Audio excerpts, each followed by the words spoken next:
Emotions get a bad rep, particularly in the workplace. Don't cry at work. Don't take things personally. Control your temper. Keep calm. Carry on. A lot of discussion on managing emotions has to do with how to make emotions go away. Usually they're seen as something negative, something you don't want to have. This is why being called emotional seems like an insult. A lot of people tend to put emotion on the other side of rationality and decision-making because they see emotion usually as impeding or obstructing their rationality. So we have people being told that they are being emotional when whether people are trying to tell them is that they're being irrational. What I really want to highlight is that emotions are in their very nature rational. My name is Maja Djikic. I'm Associate Professor here at Rotman School of Management, and I'm the Director of Self-Development Lab.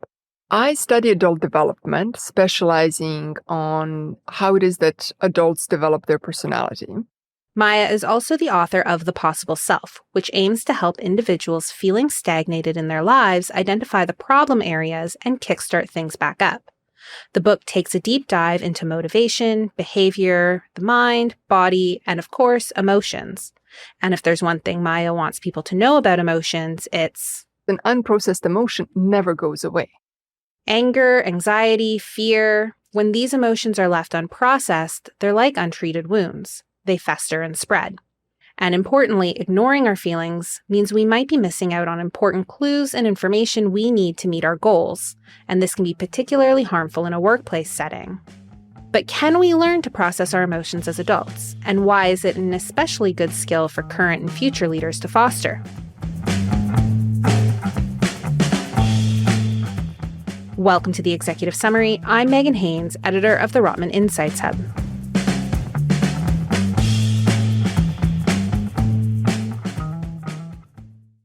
Let's start with the basics. An emotion is a conscious or subconscious mental reaction to an outside experience. Most neurotypical and many neurodivergent adults are adept at identifying when they're feeling a particular emotion like happiness or sadness. We might get a physiological reaction, say our palms sweat when we're nervous, or we start to cry when we're angry. Maja sees our emotions as intrinsically tied with our personal goals. They might be stated, like when you feel joy when you meet your savings target, or anger when you lose out on a promotion. But they might be unstated or unaware goals, like feeling embarrassed when someone corrects your work, which is tied to your desire to be the smartest person in the room. Ultimately, all emotions are trying to tell us something in relation to our goals. Positive emotions, what it tells us is keep going. Let's say happiness just says, you've reached a goal, keep going, you know what you're doing. Joy says, you're developing, keep going, keep developing. It just says, okay, whatever you're doing, keep doing. In comparison, negative emotions might tell us something is wrong on our path to our goal. Maja gives the example of someone not getting letters of recommendation in pursuit of a promotion. And you might feel a number of things. You might feel a little bit disappointed and sad and angry and afraid. And each of these emotions is telling you, okay, here you had this goal, there was this promotion, there was a sub goal, which is getting these letters. And in that moment, you realize that there is something amiss in that process and that you need to now start paying very careful attention to what's happening at your work, in your relationship with these people to understand why you're not getting these letters to help you support your promotion. If you ignore your feelings, you might be missing key information. If you're feeling very afraid, it could be that you're worried about getting fired. If you're feeling very angry, it could be that the relationships with these people have gone amiss and now you're feeling frustrated by their lack of reciprocity. What kind of emotion you're having gives you a shade of what is it that you need to think about going forward, how to solve the problem that has presented itself to you. This is where a lot of the challenges come in. Many people are really bad at processing and interpreting negative emotions, which means we often miss what they're trying to tell us. Part of the issue is physiological, born from evolution. When we experience a strong negative emotion, our flight or fight response kicks in. Our body is adapted for physical obstacles and threats. And because now we have, as humans, cognitive obstacles and threats, in that moment, when we have this experience of emotion coming on, if it is anger, very strong anger, or very strong fear, our prefrontal cortex shuts down. Long-term planning and thinking tends to go out the window. Lots of people deal by shutting down their emotional response. They will distract themselves and put it aside. Others simply express that emotion in the moment without taking time to process what it's trying to tell them. Let's pause here to take a minute to talk about expression versus processing. Expressing and processing emotions are very, very different. Expressing basically is leftover of our primate history. So we do whatever this physiology of this emotion expresses itself in us. In our evolutionary history, you overcame an obstacle by smashing it to smithereens, or you removed yourself from a threat by running away. This is not going to help us process the emotion, because the emotion is trying to get us understand what is our obstacle and how to overcome it. Processing, on the other hand, is taking the time to understand the emotion, what it's telling you, and how you might get back on track to meeting your goals. Lots of people are, frankly, bad at this. And that's partially because we're never taught how.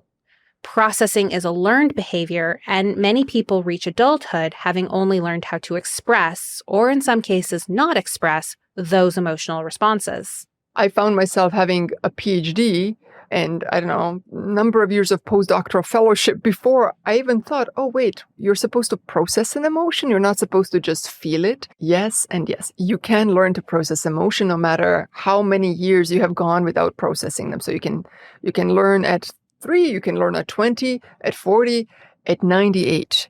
Whichever age you're at, it will be as useful.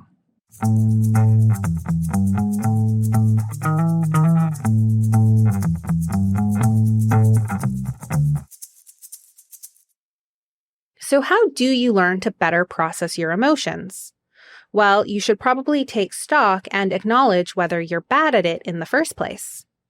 One of the ways that you could identify whether or not you're not so good at processing emotions is, do you avoid them when they show up? Do you try to pretend they don't exist?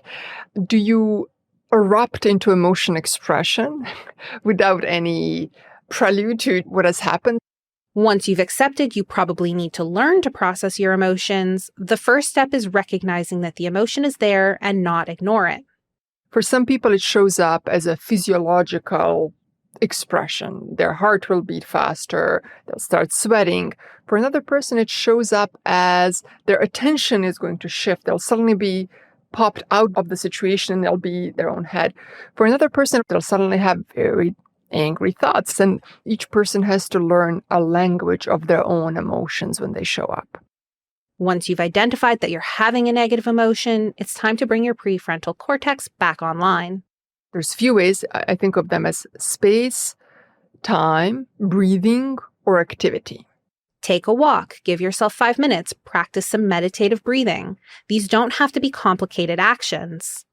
Athletes are often trained, let's say goalies who receive a goal, because in that moment their prefrontal cortex goes offline. They're trained by their coaches to take a sip of water to reset their prefrontal cortex. I have heard of one professional who would press very hard the thumb and the index finger against each other just to bring themselves sensorially back. Find whatever works for you, but once you've taken that pause, you have to come back to the reaction and dissect it. It's time to identify the feeling you're having and what it's trying to tell you.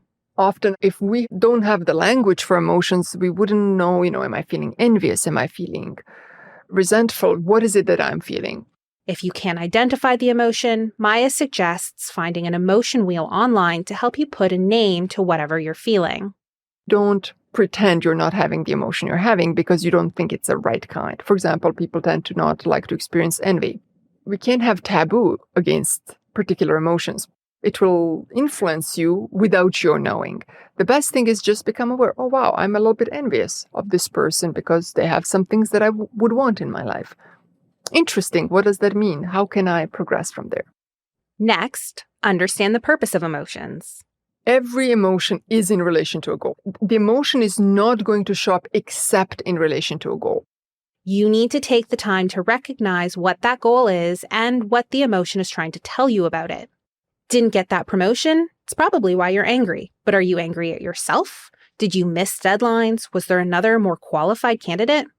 Or are you angry at your boss? Do you feel like they overlooked your achievements or that you weren't given the same opportunities as colleagues? It's only once you identify the link that you can figure out how to get your goal back on track.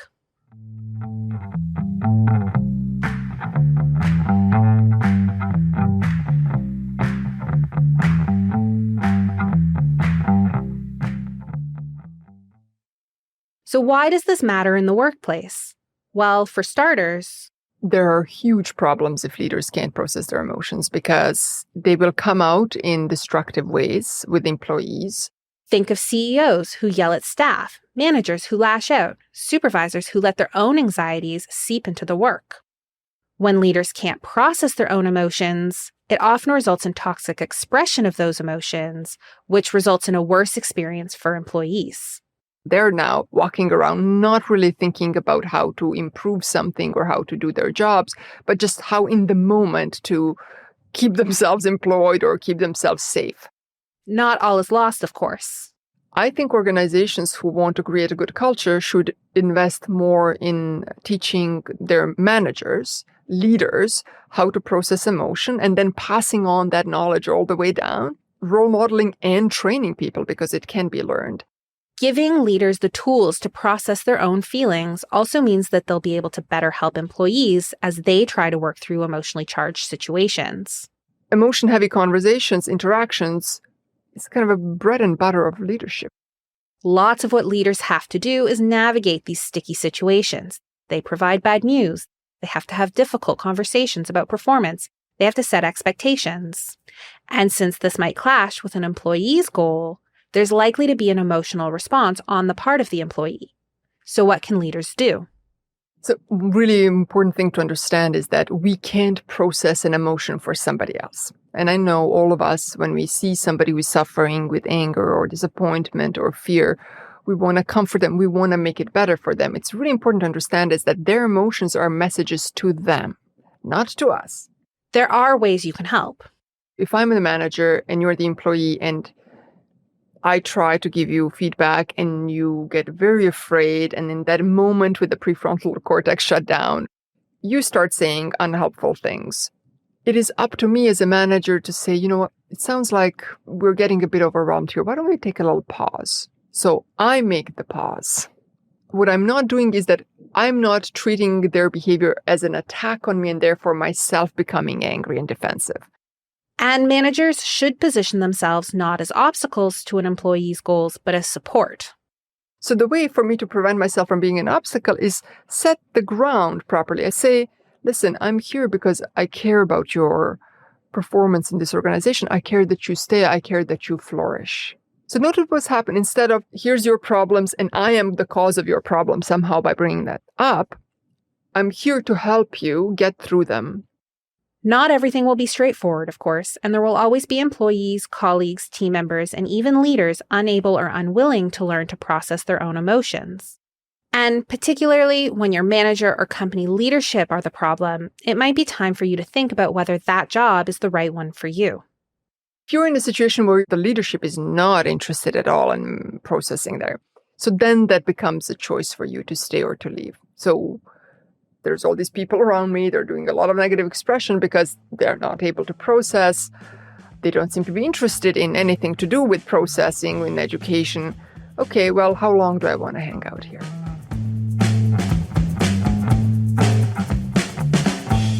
This has been Rotman Executive Summary, a podcast bringing you the latest insights and innovative thinking from Canada's leading business school. Special thanks to Associate Professor Maja Djikic. Join us in a few weeks as we chat with Assistant Professor Ria Catapano about the risks for brands when weighing in on politically and socially divisive topics.